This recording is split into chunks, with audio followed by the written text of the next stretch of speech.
Tu ne dois pas repousser les autres, tu dois leur tendre la main. Je leur tends la main, on va parler. S'ils avaient gagné, ils allaient accepter que tout le monde entier vienne pour me faire honte. Parce que si le monde entier vient et qu'on recompte, on regarde les bulletins, c'est moi qui vais avoir honte, non? Moi, j'accepte cette honte-là. Mais les gens n'ont qu'à venir, on va compter. On va regarder.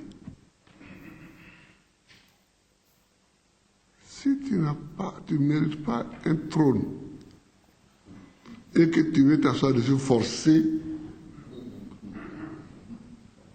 c'est Dieu qui règle ce problème. Ça, c'est vrai. Parce que le trône est sacré. Toujours. Et c'est Dieu qui appelle celui qui doit s'asseoir dessus. Un trône, là, même si on prend un bois et puis on taille ça, et puis on met ça, on dit oui, c'est ici que notre roi doit s'asseoir, ça devient sacré. Parce que toi qui t'assois là pour parler au nom de beaucoup de gens, c'est Dieu qui doit mettre la sagesse en toi et les paroles dans ta bouche. J'appelle l'Union africaine. J'appelle l'Amérique, j'appelle l'Union européenne, j'appelle tout le monde de venir, on va discuter. Et ils vont compter, ils vont regarder. Ça, là, ce n'est pas la parole de quelqu'un qui veut repousser les gens. C'est au contraire la parole de quelqu'un qui veut réunir les gens dans la vérité. Dans la vérité. Parce qu'ils sont là-bas, ils se racontent des choses entre eux et puis ils se font du tort. Ils disent oui, on ne pourra pas payer les fonctionnaires, mais on a payé les fonctionnaires. Oh, les mois qui vont venir, on va les payer encore. Je veux dire, des grandes personnes qui nous ont commandés, qui nous ont dirigés, qui sont on dirait qu'on les a mis en prison là-bas, mais personne ne les a mis en prison. Moi, j'ai fait l'opposition au moins 30 ans ici. Vous m'avez vu une fois me lever pour aller m'asseoir dans un hôtel avec mes partisans. Et puis ça fait honte pour la Côte d'Ivoire. Regarde, Bédier, Ouattara, ils sont dans des petites chambres d'hôtel. Ils ne savent pas où ils marchent, où ils se promènent. Non, mais c'est pas... Non, je veux dire que pour l'honneur, même la Côte d'Ivoire, c'est pas une bonne image. Et de là-bas, tout ce qu'ils font, on dit, oh oui, Gbagbo ne veut pas quitter. Gbagbo ne peut pas quitter s'il est élu. Regardez qui est élu. Il ne veut pas.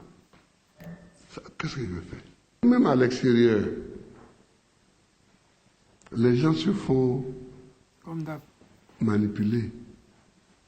Ici, là, il y en a qui parlent même de la CEI. Mais la CEI n'a jamais proclamé de résultats.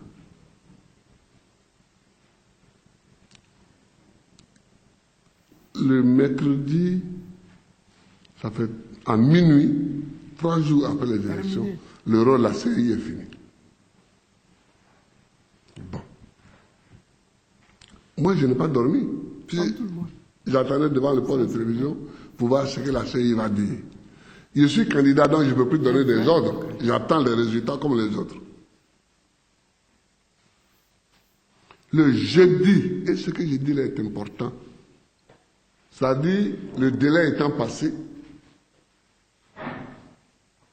l'ambassadeur de France et l'ambassadeur qui est ici, il habite à côté, et l'ambassadeur des États-Unis, ils s'en vont chercher Youssouf Bakayoko, lui seul, alors que sa parole n'est valable que quand c'est dans les 3 jours et quand il est entouré de tous ses membres. Parce que la CEI est composée de tous les partis. Donc, pour que ce soit valable, il faut que tout le monde soit là. Il vient le chercher lui seul. Ce jour-là, comme le jour était passé, je l'ai appelé pour savoir où il est. Tous ses téléphones sont fermés. J'ai même envoyé Achille Guégué chez lui à la maison. On s'en va se barricader. Moi, c'était pour voir ce qui arrive et qu'est-ce qu'on fait. Est-ce qu'il a transmis effectivement les papiers au Conseil constitutionnel? Il a transmis et puis il a disparu. Or, c'est l'ambassadeur des États-Unis qui le prend lui seul, qui s'en va au Golfe. Or, le Golfe, là, c'est le quartier général de mon adversaire. Et quelqu'un peut aller donner un résultat là-bas. Moi, j'ai mon QG qui est aux deux plateaux. Est-ce que je peux prendre ici Bakayoko pour l'amener dans mon QG pour dire dans les résultats ici? C'est pas comme ça. C'est pour ça que j'ai dit il n'est pas élu. Parce que si tu es élu, tu as ta manière de marcher. Si tu n'es pas élu, tu as aussi ta manière de marcher. C'est ça. Et il faut que vous sachiez ça. Mais comme c'est les plus puissants du monde qui vous ont amené pour dire que vous êtes là pour eux, donc ils parlent. Mais ça va tomber. Ça va tomber. Voilà, mais il ne faut pas que l'Afrique tombe. Alors, on a des chefs d'État africains, ça me fait pitié. Il y en a que j'appelle au téléphone, je n'arrive plus à les voir. Parce que répondre même, ils ont peur. Et ceux qui sont indépendants, quand je les appelle, je les ai. Et on parle. La crise là, c'est pas une bonne chose, mais en même temps, on dit à quelque chose malheur est bon. Tout ce que Dieu fait est bon. Ça vous montre. Qui est Ouattara? Qui est la France? Parce que ça vous montre ce qui se passe en Afrique et dans le monde. Ah, les amis, vous connaissez l'affaire là. Quand Gbagbo parle, c'est comme c'est Dieu qui a parlé. Si Gbagbo a parlé, c'est que c'est Dieu qui a parlé. Il a parlé depuis 2010. Aujourd'hui, nous sommes en combien? 2024. Ça fait combien d'années? Près de 15 ans. C'est comme si c'était hier. Il parlait déjà de l'Afrique. Et le guide président Laurent Gbagbo, il est venu avant son temps. C'est-à-dire qu'il est venu avant l'époque de la révolution. C'est-à-dire que notre génération révolutionnaire qui veut l'indépendance, l'autonomie, la suffisance alimentaire, énergétique, cette génération-là, le président Laurent Gbagbo est venu un peu plus tôt.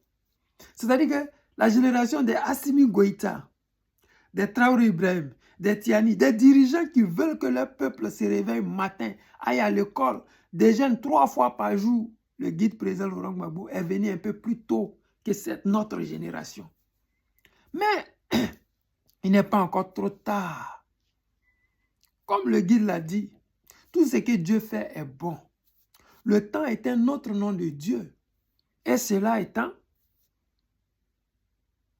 on dit merci au guide président Gbagbo Laurent. Parce qu'à l'époque, il était seul, complètement seul. Il a dit, il y a des dirigeants quand il appelle, ils ne décrochent pas le téléphone parce qu'ils ont peur des représailles de la France, Afrique ou des États-Unis. À l'époque, les États-Unis, ils avaient besoin de ce qu'ils sont en train de faire en ce moment en Côte d'Ivoire. C'est-à-dire qu'avoir une Côte d'Ivoire où les Ivoiriens n'ont rien à dire. On prend les décisions à Paris et Paris reçoit les ordres des États-Unis. Et on applique ça en Côte d'Ivoire, que ça plaise aux Ivoiriens ou pas. Et nous sommes dans ça bientôt 15 ans. J'ai dit aux Ivoiriens encore, 2025 c'est un virage. Ce qui se passe actuellement à Abidjan, après 2025, si ce pouvoir est là encore, vous allez vivre pire que ça. Ce qui se passe en Ukraine, c'est petit. C'est que nous, on va vivre. Parce que l'objectif de la France-Afrique et des États-Unis actuellement, c'est d'avoir une base arrière en Côte d'Ivoire, comme l'Ukraine était une base arrière de l'OTAN pour attaquer la Russie. La Côte d'Ivoire va être une base arrière pour attaquer l'AES. Les amis, si on est prêt à faire une guerre, laissons ce pouvoir dictatorial en place. Mais si nous, Ivoiriens, qui ne sommes même pas nombreux, qui n'atteignons même pas 15 millions, nous ne voulons pas disparaître de la planète Terre, de notre sous-sol aussi riche. On doit s'élever, aller s'inscrire sur la liste électorale, aller gagner ces élections-là, de quelque manière que ce soit en 2025, pour que ce pouvoir-là, ne nous entraîne pas dans la guerre comme ce qui se passe en Ukraine. Les amis, je ne veux pas être long. C'était le président Lota.